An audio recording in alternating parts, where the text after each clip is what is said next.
Today is the 3rd anniversary of the Ukrainian invasion. I'm coming in late once more, but hopefully this is earlier than the last previous two, which was like at 9, which was at like 11:42 and 11, around 11-ish. Hopefully this is around 10. Best record yet. Well, anyways, that's not the point. That's the point. I rewatched the video from last year, the one for the 2nd anniversary of Ukraine, and I'm trying not to be as gloom, but I don't talk as loud. So anyways, today, 3rd anniversary of Russia invading Ukraine. I like to call it the Ukrainian invasion, though because in the beginning it was just Ukraine and Russia, but with North Korea's troops, I might have to revise that, but North Korea hasn't officially joined. A lot has happened in 4 years, safe to say. A lot has happened in 1 year, safe to say. 10,000, 12,000 North Koreans helping out Russia. Ukraine invades Russia again in August. Now, NATO is sending F-16s finally because they're like, North Koreans and Russia, we didn't want to send F-16s to escalate the conflict, but Russia already escalated the conflict by sending North Koreans, so might as well send the F-16s. And drone attacks, and Christmas and New Year's. A lot, but we're not going to really uncover all that, just a basic summary rundown. And also the build-up to this conflict. Russia stationing March and April of 2021, Russia stationed troops and equipment and vehicles along the border with Ukraine, right? It's its own border, not anybody else's border. And I'm Crimea, so. And then, in June of 2021, they withdrew some troops from the thing that they sent in March and April. So it's kind of like a de-escalation, like less troops than they stationed on the border. They withdrew some troops from there. And then they started placing troops and equipment on the border again in October of 2021. But this time, it was in Belarus and Crimea. So it was from the north, south, and east as well, along with the east, north, and south. In Crimea and in Belarus, because Belarus was helping them out. And then in February of 2022, Russia invaded. So then Russia invaded. The war in Donbass ended, but now a whole bigger conflict. Ukraine was fighting now. One much larger, but it's still going on. I mean, the war in Donbass was like against separatists for 10 years, but this is a whole other nation, second strongest in the world, for 3 years. But, I'm about to show you a map that I showed from last video, from last year, of this, and we're going to be seeing from when the war started to now, and from year 2 to year 3, which is now. Okay, anything else I have to say? No? Wait, no, there's a few things. Also, some things that are recently going on, with the U.S. support dying down for Ukraine, and also, what was the other thing? And also, yes, Zelensky saying he will, resign if it means peace for Ukraine and NATO membership for Ukraine. So there's also that. Also that in, 3 years, gotta kind of do a brief summary of what's been going on the past 3 years on the battlefield and politically. But now let's go to the battlefield segment. Alright, this is the battlefield segment. And now...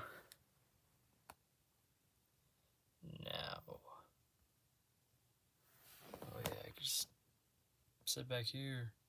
But I won't. So, this is the battlefield segment. This is what it looks like today this is what the battlefield looks like today, right? Some out of the ordinary things. Russia is kind of pushing into the already liberated territories of Kharkiv, right? Like these three spots, main spots over here. It's also taking it, going attack from the north as well, which is wow. But it's kind of in a stalemate right now for a very long time. And then there's this Ukraine invading Russia, and also this little thing over here. Just so you know, this is called deep state map. I say, when I first tried to find the website, I just said deep state war leaflet war in Ukraine, and it worked. But you can do it simpler, just deep state map. Ukraine war deep state, basically. So anyways, this is what it looks like today, and another major thing is the pushings in the east, more south from Kharkiv area. Bakhmut, they're pushing a little bit more than usual. And ever since Avdiivka surrendered a year ago, which was around the time I made the video, like a little bit before the time I made the last second anniversary video, they started really pushing. The Russians started really gaining ground. And it's kind of the main points. So let's jump right into the year skipping. If you want a full 7-minute breakdown of all the things, then go check out the other second anniversary video. I guess I'll link it, I don't know. Yes. And hey, I also saw in that video that I said there needs to be a more relevant way to get to today, and look what they did. Hooray. So anyways, first we will compare it to from a year ago, actually. So it's February 2024, then February 24th, and yeah, it looks much more calm. Nothing really much has changed up here. It all looks fine. See, look, there's no like major push. There's no major things on this kind of area in this area. And it was like, I think it still is, but like it's like the only area with the no man's land right here. So I kind of like to look at it and admire it sometimes, because when I look at the front line on this thing, I see no man's land, and that's the only place that doesn't have it. Anyways, over here it's like, compared to today, it's kind of like flat, and Bakhmut is more, the area around Bakhmut at least, is more liberated than today, sadly.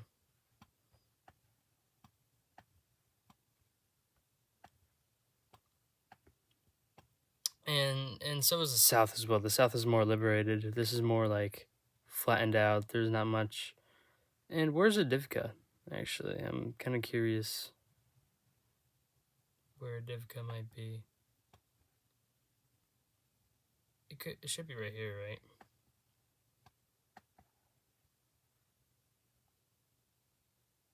That's a lot of names. There's Andrivka, so it should be close, nearby.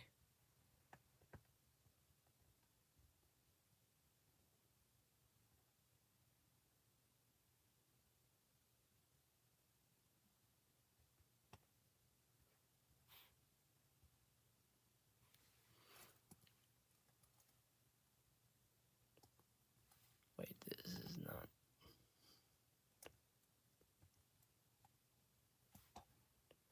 Well, I tried looking for the location. I guess it just does the troop.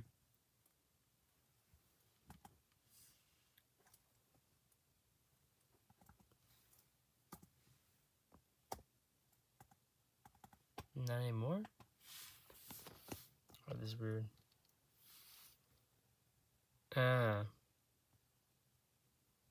Well, we're not looking for that right now.